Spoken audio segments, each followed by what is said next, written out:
नमस्कार, मैं हूं आपके साथ तनु शर्मा। आप देख रहे हैं नर्मदा की पुकार। आइए नजर डालते हैं आज की बड़ी खबरों की ओर। सतना जिले के अंतर्गत ग्राम पंचायत पाथर कछार के पातौड़ा में 8 जनवरी 2026 को अचानक रिहायशी मकान में रात को लगभग 1 बजे आग लग गई। घर में लोग गहरी नींद में सो रहे थे, लेकिन जब अचानक आग की लपटें बढ़ने लगी तो घर के लोगों की नींद खुली। आग के पास पहुंचते पहुंचते कुछ समझ पाते इसके पहले ही घर का पूरा सामान जलकर खाक हो गया। इसी घर में मवेशी भी रहते थे। अच्छी कीमत की इनके पास भैंसें थी। ये भैंसें इसी मकान के अंदर बंधी हुई थी, लेकिन बड़ी दुर्भाग्य की बात है कि आग की चपेट में आने के कारण एक भैंस ने मौके पर अपना दम तोड़ दिया।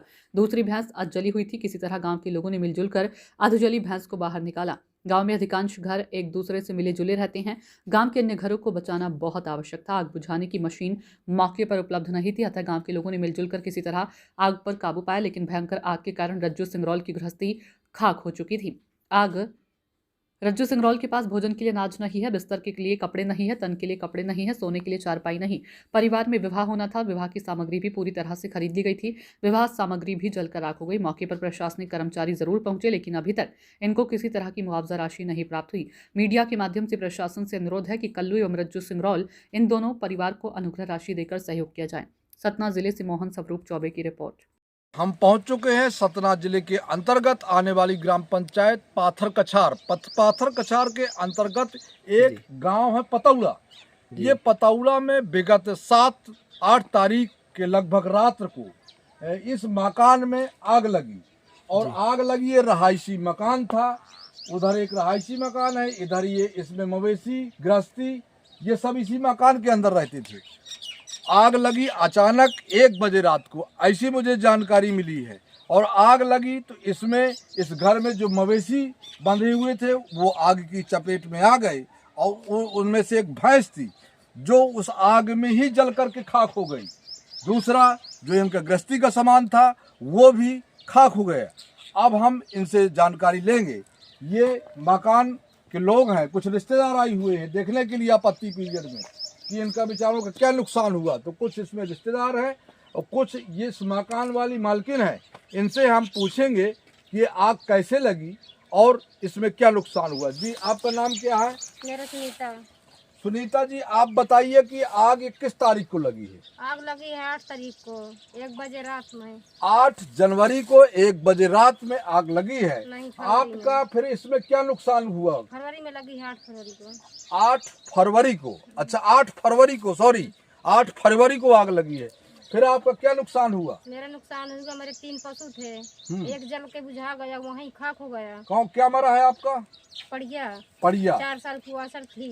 जी। एक भैंस थी लागती थी, उसके पास एक बच्ची थी। अच्छा। वो बच गई और जो बड़ी वाली थी वो आधी जल गई, घायल है, सीरियस पर है। अच्छा। उसका दवा गोली चल रहा है, 1000, 2000, 3000 लेते हैं हर डॉक्टर। अच्छा।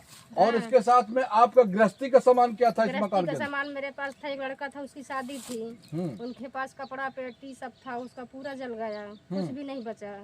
मेरे पास कपड़ा थे पहनने वाले, ठंडी वाले, गर्मी वाले, मुझे जल गए। अच्छा। मेरे पास खटिया दी दो, एक मेरे तख्ता था वो जल गया, खटिया चल गई, पूरे कपड़ा भी जल गए। इसके बाद फिर मेरे पति देव के कपड़ा थे, मेरे बच्चों के थे। मेरे पास गेहूं था 2.5 से 3 कुंटल तक, वो पूरा खाक हो गया। चावल था, नया चावल, पुराना चावल, अरहर की दाल थी, वो जल गई। गृहस्थी में जितना सामान था मेरे पास कुछ नहीं है, कुछ नहीं है मेरे पास। कोई मदद भी नहीं कर रहा। 3 दिन आग लगे हो गई, आज से 2.5 दिन। आता है सब लोग देख जाते हैं, कोई कुछ नहीं कर सकता, न कोई मदद कर सकता। मैं रात दिन पलटती हूँ, आपसे मदद मांगती हूँ, कोई भी नहीं सुन रहा मेरा। मैं तड़प रही हूँ, आज की मेरे लिए भोजन नहीं है, न मेरी भैंस के लिए है न मेरे लिए है। पति लोग मेरे भड़बड़ाते इधर उधर, कोई साथ नहीं दे रहा। रिश्तेदार आते हैं, बोलते हैं देंगे। रिश्तेदार देने आएगा कि गांव देगा कि पंच प्रधान देगी कि को देगा, सरकार देगी? हैं, कोई मेरे पास मदद नहीं कर रहा। जी ये बहुत गंभीर मामला है।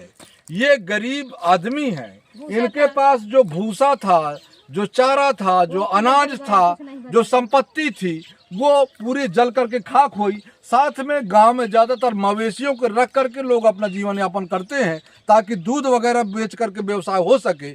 उसमें इनकी एक बहुत सुंदर भैंस थी जो लगभग 7-8 लीटर दूध दे रही थी, वो भी ऑन स्पॉट खत्म हो गई। दूसरी भैंस घायल हो गई, इनकी चारपाई जल गई, इनका गेहूं चावल जल गया, इनका जो शादी का सामान रखा था लड़के के साथ वो भी जल गया। अब बताइए इतनी घटना होने के बाद आज इनके खाने के लिए भोजन नहीं है। ये इस मामले को प्रशासन अपने संज्ञान में लेते हुए तत्काल इनको जो मुआवजा हो उनका सर्वे हो, संबंधित पटवारी अथवा कोई वरिष्ठ अधिकारी आकर के मौके में तस्दीक करें कि इनका कितना नुकसान हुआ है। और इनको खाने के लिए प्रथम बात भोजन, इनके लिए भोजन नहीं है, खाना नहीं है, कपड़े नहीं है। ये तो मानवता बनती है कि अगले आदमी के पास यदि भोजन नहीं है तो तत्काल उसको उपलब्ध कराया जाए, किसी भी जगह से इनकी खाने की व्यवस्था की जाए। और अपन कैमरामैन को कहेंगे इधर आए, भैंस कहाँ बंधी हुई थी वो स्पॉट अपन देखेंगे। इधर ये दरवाज़ा है और ये स्पॉट है, यहाँ पर भैंस बंधी हुई थी। अब बताइए इनकी भैंस भी चली गई और भैंस के साथ साथ ये स्पॉट है, ऊपर करे कैमरामैन, ये जला हुआ मकान है, ये पूरा जल करके खाक हो गया। आखिरकार आज 3 दिन हो गए, 3 दिन के बाद इनको भोजन के लिए कम से कम गेहूं चावल तो मिलना चाहिए किसी व्यक्ति को दे करके। ये एक इंसानियत बनती है। यदि कोई परेशान है, बना बनावा खाना इधर उधर से आता है, खाते हैं लोग, 1-2 रोटी खाते हैं। घर में बनाने के लिए हमारे पास कुछ नहीं है। जी बता, ये गांव के, हालांकि गांव के लोग मदद कर रहे हैं, कहीं ना कहीं से भोजन आदि की व्यवस्था हो रही है।